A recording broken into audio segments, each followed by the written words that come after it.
Shalom Bapak Ibu Saudara yang terkasih di dalam nama Tuhan. Hari ini jumpa lagi bersama saya dan saya senang. Saya kira kita semua dalam perlindungan tangan Tuhan yang kuat dan tetap dijaga dan disertai oleh kebaikan Tuhan. Kalau hari ini kita mau dengar firman Tuhan tentang God's will, tentang kehendak Tuhan yang terjadi di dalam setiap kehidupan kita, anak-anak Tuhan yang percaya sama Tuhan. Kita perlu sadari Bapak Ibu bahwa kehendak Tuhan nggak pernah kecepatan, dia nggak pernah terburu-buru, dia juga nggak pernah terlambat. Bahkan kehendak Tuhan itu selalu tepat terjadi dalam setiap kehidupan kita. Nah, kenapa bisa seperti itu Bapak Ibu? Karena dia Allah yang nggak pernah terbatas oleh ruang dan waktu Bapak Ibu. Dia Allah yang nggak pernah terbatas oleh ruang dan waktu. Oleh sebab itu, Pengkhotbah 3 ayat 11 bilang seperti ini.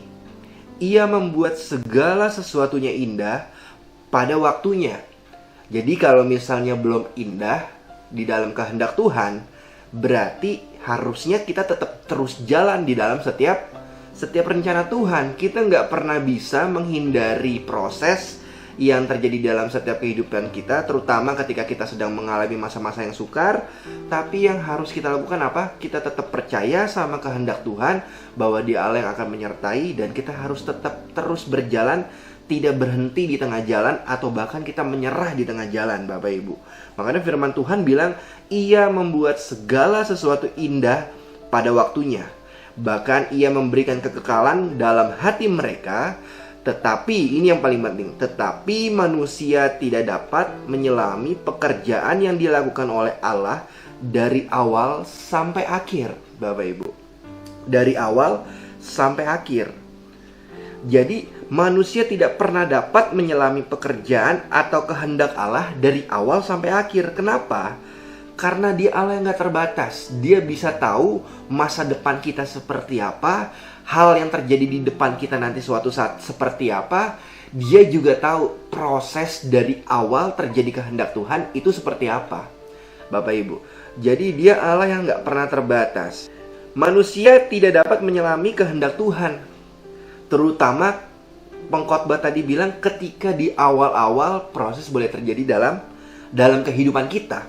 Manusia tidak pernah bisa menyelami pekerjaan Tuhan atau kehendak Tuhan. Awalnya memang gak pernah menyenangkan Bapak Ibu. Setiap kehendak Tuhan tidak pernah menyenangkan, bahkan cenderung membingungkan dalam setiap kehidupan kita. Bahkan seringkali kita gak ngerti mau dibawa kemana ya arah hidup kita sama Tuhan. Mau diarahkan kemana ya kehendak Tuhan yang terjadi dalam setiap kehidupan kita. Kita gak pernah bisa mengerti rencana Tuhan awalnya mau seperti apa. Tapi kalau kita terus berjalan dan gak pernah menyerah di tengah jalan, sampai di suatu hari nanti, di endingnya kita baru sadar. Ketika Tuhan sudah melakukan kehendaknya dalam kehidupan kita, di akhir, di ending baru kita sadar, oh ternyata ini toh yang Tuhan mau kerjakan dalam kehidupan kita. Kita baru tahu di akhir. Tapi di awal kita seringkali nggak menyadari apa yang Tuhan mau kerjakan dalam kehidupan kita. Seringkali di awal itu membingungkan. Seringkali di awal itu kita nggak suka sama apa yang Tuhan mau kerjakan dalam kehidupan kita. Contoh Bapak Ibu, dalam kisah Yusuf, di dalam Kejadian 45 Bapak Ibu, Yusuf adalah anak yang sangat disayangi oleh bapaknya, melebihi dari anak-anak lainnya, melebihi daripada saudara-saudara lainnya. Tapi saudara-saudaranya membenci dia, Bapak Ibu. Padahal Yusuf tidak punya kesalahan satu kali pun, tidak punya kesalahan apapun dalam kehidupan keluarganya, tetapi saudara-saudaranya membenci dia, memusuhi dia. Bahkan berniat jahat untuk menjual Yusuf pada saat itu, untuk membuang Yusuf. Nah, Yusuf melewati proses kehendak Tuhan yang awalnya nggak pernah menyenangkan dan nggak pernah dia kira bisa terjadi seperti itu dalam kehidupannya, Bapak Ibu. Saudara-saudaranya jahat sama dia. Pada saat itu mungkin kalau kita jadi Yusuf, kita bisa berontak, kita bisa komplain sama Tuhan, kita bisa tanya sama Tuhan, Tuhan, kenapa ya proses ini terjadi dalam kehidupan saya? Padahal saya tidak melakukan hal yang jahat di hati Tuhan, di mata Tuhan. Tetapi semuanya ini terjadi sama saya. Dia baru sadar di ke-22 tahun setelah kejadian yang tidak menyenangkan di awal itu, Bapak Ibu, dia baru sadar, oh ternyata Tuhan membawa saya ke sini. Dia diangkat sebagai Perdana Menteri pada saat itu, orang yang sangat berpengaruh. Semua keputusan juga boleh ada di tangan Yusuf. Dan dia dipertemukan, diperhadapkan dengan kakak-kakaknya kembali, dengan saudara-saudaranya kembali. Pada saat itu, saudara-saudaranya tidak tahu itu Yusuf adiknya yang jadi Perdana Menteri. Dia tidak tahu. Bahkan ketika mereka mau beli makanan pada saat itu kepada Yusuf, mungkin saja kalau misalnya Yusuf tahu itu kakak-kakaknya pada saat itu, dia punya respon mungkin bisa saja balas dendam pada saat itu. Dulu saya dijahati, sekarang saya punya kekuasaan, seharusnya saya bisa balas dendam. Tapi Yusuf tidak melakukan itu, Bapak Ibu. Nah, ketika saudara-saudaranya tahu bahwa dia itu Yusuf, Perdana Menterinya itu Yusuf, mereka kaget.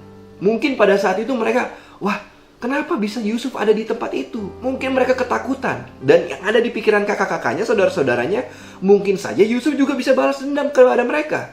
Karena sudah jahat membuang Yusuf, menjual Yusuf. Tapi Yusuf mengerti firman Tuhan dan dia tidak berespon yang buruk terhadap saudara-saudaranya. Bahkan dia memelihara keluarganya, bahkan seisi rumahnya pun dipelihara oleh Yusuf. Kejadian 45 ayat 5-8 bilang seperti ini, Bapak Ibu. Tetapi sekarang janganlah bersusah hati dan jangan menyesali diri. Respon yang sangat baik Yusuf keluarkan, karena kamu menjual aku ke sini, sebab untuk memelihara kehidupan Allah menyuruh aku untuk mendahului kamu. Karena telah 2 tahun ada kelaparan di negeri ini, dan selama 5 tahun lagi orang tidak akan membajak dan menuai. Maka Allah telah menyuruh aku untuk mendahului kamu, untuk menjamin kelanjutan keturunanmu di bumi ini, dan untuk memelihara hidupmu sehingga sebagian besar daripadamu tertolong. Ayat 8 bilang seperti ini. Jadi bukan kamu yang menyuruh aku ke sini, tetapi Allah, dialah yang menempatkan aku sebagai bapa bagi Firaun dan tuan bagi seluruh istananya, dan sebagai kuasa atas seluruh tanah Mesir. Yusuf 3 kali menyatakan, bukan kamu yang menyuruh aku ke sini. Jadi proses yang dia perhadapkan di masa yang lalu tidak membuat dia menyesali diri. Kenapa? Karena dia tahu kehendak Tuhan, God's will yang Tuhan kerjakan membawa dia kepada Perdana Menteri ketika dia diangkat dari Firaun, dan dia bisa menjadi berkat buat keluarganya, bahkan bangsanya. Dia mengerti kehendak Tuhan itu yang terbaik yang Tuhan mau kerjakan di dalam kehidupan Yusuf. Dia tidak berhenti atau menyerah di tengah jalan atau kecewa sama keluarganya atau saudara-saudaranya, tapi dia mengikuti proses yang sedang Tuhan kerjakan di dalam kehidupannya, Bapak Ibu. Nah, sekarang bagaimana kita menyelami pekerjaan Tuhan atau kehendak Tuhan yang gak pernah terbatas? Wahyu 22 ayat 13 bilang seperti ini, Bapak Ibu. Aku adalah Alfa dan Omega, yang pertama dan yang terkemudian, yang awal dan akhir. Jadi kehendak Tuhan itu sama seperti Tuhan tahu masa yang akan datang akan terjadi seperti apa, dan proses di awal ketika Tuhan memproses kita, dia juga tahu, Bapak Ibu. Dia tidak ada di dalam ruang dan waktu, sedangkan kita terbatas. Kita harus mengikuti proses demi proses, waktu demi waktu. Tapi yang kita perlu tahu, Tuhan tidak pernah terbatas. Dia tahu masa depan kita seperti apa. Dia tahu proses yang kita alami seperti apa di masa sekarang. Tuhan pakai terminologi manusia melalui waktu. Dia pakai terminologi manusia menerangkan bahwa siapa dia sesungguhnya, bahwa dia Allah yang gak pernah terbatas oleh ruang dan waktu. Dia bisa bekerja melihat akhir dari sebuah awal, dan dia ketika berada di akhir, dia juga bisa melihat awalnya kita tuh seperti apa. Awalnya kita tuh ketika kita mengalami proses seperti apa. Dia Allah yang gak pernah terbatas, Bapak Ibu. Waktu dia mengajar, waktu Yesus mengajar, dalam Matius dia bilang seperti ini. Yesus membentangkan sesuatu perumpamaan lain lagi kepada mereka, katanya, hal kerajaan surga Itu seumpama biji sesawi yang diambil dan ditaburkan orang di ladangnya. Memang biji itu yang paling kecil dari segala jenis benih, tetapi apabila tumbuh, sesawi itu lebih besar daripada sayuran yang lain, bahkan menjadi pohon sehingga burung-burung di udara datang bersarang pada cabang-cabangnya. Yesus memakai terminologi waktu dan dia memakai perumpamaan tentang biji, Bapak Ibu. Saya seringkali melihat ada pohon yang sudah besar, yang rindang. Di dalamnya seringkali ada burung-burung bersarang, bahkan berteduh, dan untuk memelihara kehidupan anak-anaknya. Bahkan menetaskan telur di dalam pohon yang besar, Bapak Ibu. Seringkali kita bisa melihat analogi tentang pohon yang besar. Dan pohon yang besar pasti seringkali yang kita lihat juga ada buah di dalamnya, Bapak Ibu. Ada buah di dalamnya. Mungkin kalau kita lihat, ketika kita melihat pohon itu yang sudah besar, berbuah, dan bahkan ada burung-burung yang bersarang di dalamnya, kita senang melihat itu, kayaknya bawaannya sejuk, bawaannya baik. Kan kalau ada buahnya bisa kita nikmati, Bapak Ibu. Tetapi ini yang paling penting ketika Yesus mengajar dalam Matius 13 ini, Bapak Ibu, dia pakai terminologi benih, Bapak Ibu. Jadi perumpamaan tentang pohon yang besar itu seumpama kehidupan kita. Seumpama pokok daripada doa-doa kita yang kita minta sama Tuhan. Tuhan, saya maunya saya jadi sukses karena saya sudah kuliah dengan baik. Saya mau jadi orang yang sukses dalam pekerjaan. Saya diberkati, saya punya saya punya uang yang berlimpah dan lain sebagainya. Saya bisa memelihara keluarga saya dengan baik dan lain sebagainya. Seringkali yang kita minta itu berkat terus dalam kehidupan kita, supaya kita gak kekurangan dan lain sebagainya. Tetapi yang perlu kita tahu, Bapak Ibu, ketika kita minta itu semua, jawaban daripada doa Tuhan apa? Tuhan kasih jawaban berupa benih, Bapak Ibu. Benih. Kalau kita minta pohon yang besar dalam kehidupan kita, tetapi seringkali yang Tuhan pakai apa? Tuhan titipkan jawaban doanya berupa benih. Benih bagi kita, apa ini Tuhan? Saya nggak minta yang ini, saya minta yang pohon yang besar yang sudah berbuah, yang sudah menyejukkan buat kehidupan saya, berkat yang sudah enak dalam kehidupan saya. Tetapi seringkali Tuhan kasih jawabannya berupa benih. Ketika Tuhan kasih jawabannya berupa benih, yang ada di pikiran dan di hati dia, itu jawaban yang engkau butuhkan. Tapi seringkali yang kita minta, yang kita butuh ya itu, yang pohon yang besar, berkat yang besar. Tapi karena Tuhan tahu apa yang kita perlukan di masa yang akan datang, makanya Tuhan titipkan benih. Gunanya apa? Supaya benih itu bisa kita tanam, bisa kita proses untuk menjadi pohon yang besar. Di kemudian hari jawaban itu ada dalam setiap kehidupan kita. Seringkali kita gagal memahami pemberian Tuhan dalam kehidupan kita, Bapak Ibu. Nah, hari ini kita belajar kalau seringkali Tuhan pakai hal-hal yang kecil yang mungkin gak sesuai dengan ekspektasi kita, yang mungkin gak sesuai dengan pemikiran kita, untuk mendatangkan suatu kebaikan yang dahsyat bagi kehidupan kita. Seringkali Tuhan pakai hal-hal yang kecil ini yang mungkin ini jawaban yang gak kita perlukan, tapi Dia tahu dari hal kecil itu akan menjadi sesuatu yang dahsyat, memberkati kehidupan kita. Kalau kita tidak menyerah di tengah jalan, atau kalau kita tidak sekedar cuma komplain sama apa yang Tuhan berikan atau Tuhan titipkan melalui kehidupan kita, Bapak Ibu. Seringkali kita gagal mengerti apa yang Tuhan mau kasih dalam kehidupan kita, Bapak Ibu. Kita gagal memahami pemberian Tuhan. Contoh, ketika Saul selalu menang perang melawan bangsa-bangsa, dia sangat hebat dengan tentaranya, dia selalu menang ketika perang. Tetapi suatu saat dia diperhadapkan dengan Goliat, orang yang tidak pernah dia ketemukan dan badannya lebih besar daripada dia dan prajuritnya, bangsa Filistin, yang sangat menakutkan bagi dia. Seringkali yang ada di pikiran kita seperti ini. Kalau ada masalah, dibutuhkan effort yang besar, diperlukan suatu hal yang besar untuk supaya masalah itu bisa selesai. Tetapi salah. Cara Tuhan untuk memberikan kehendak Tuhan dalam setiap kehidupan kita, seringkali Tuhan pakai hal-hal yang kecil untuk kita bisa dapat menyelesaikan masalah kita, untuk memproses kehidupan kita. Nah, dalam cerita itu akhirnya apa? Tuhan kirimkan siapa? Kirimkan Daud yang tidak dipandang sama sekali pada saat itu. Daud yang sama sekali tidak diperhitungkan, tetapi bisa menjadi jawaban untuk mendatangkan kemenangan ketika perang melawan bangsa Filistin dan Goliat. Bahkan Goliat meremehkan dia.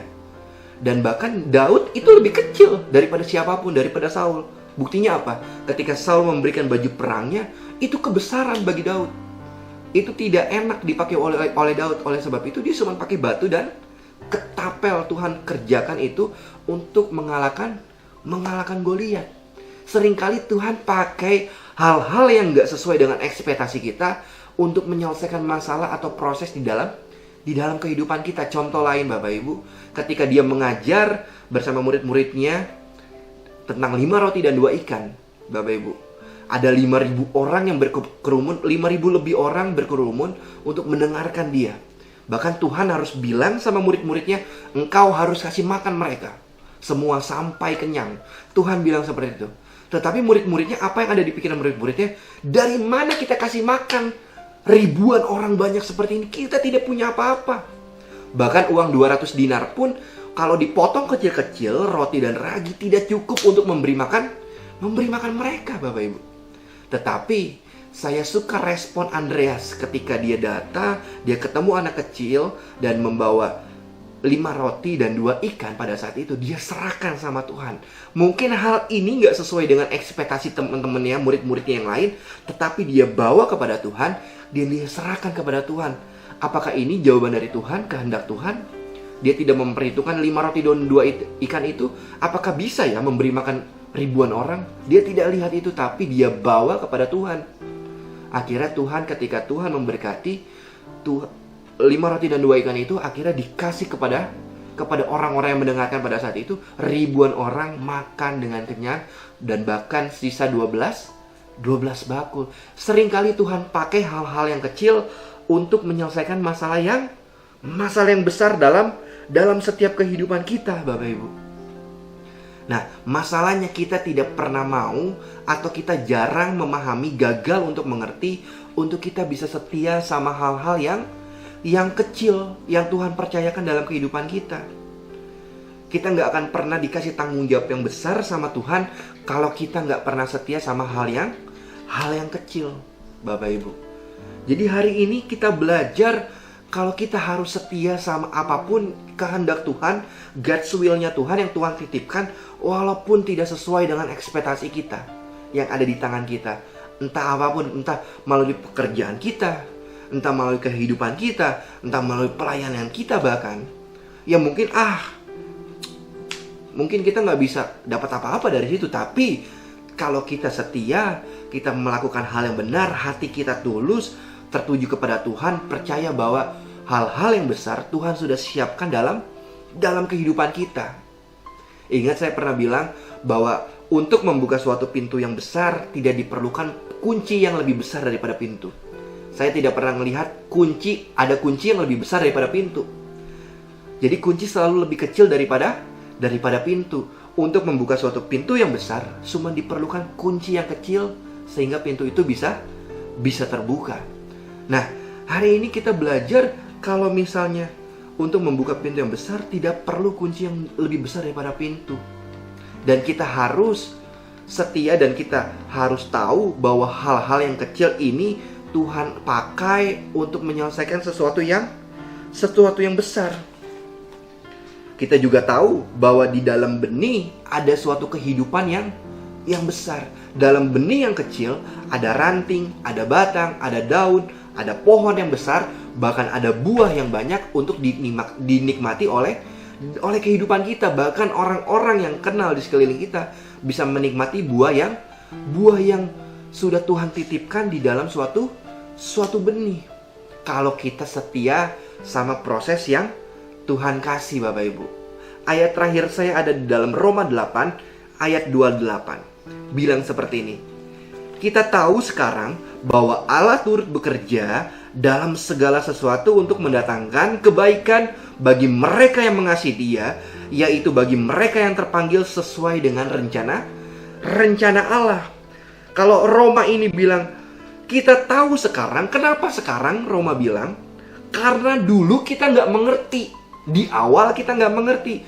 Kalau hal-hal yang kecil yang Tuhan titipkan dalam kehidupan kita, yang nggak sesuai dengan ekspektasi kita, itu yang mendatangkan kebaikan bagi kita yang mengasihi siapa? Yang mengasihi Tuhan dalam kehidupan kita. Bahkan yang terpanggil, atau terjemahan bahasa lain bilang, bahkan yang terpanggil sesuai dengan kehendak Tuhan atau rencana Allah, Bapak Ibu. Nah, hari ini kita belajar bahwa sekarang kita baru tahu bahwa Allah turut bekerja dalam segala sesuatu dalam kehidupan kita, baik di dalam lembah ataupun di masa baik dalam kehidupan kita, masa yang sukar maupun masa yang luar biasa dalam kehidupan kita. Allah turut bekerja untuk mendatangkan kebaikan bagi kita yang mengasihi Dia, yaitu bagi mereka yang terpanggil sesuai dengan rencana Allah atau kehendak Allah di dalam kehidupan kita.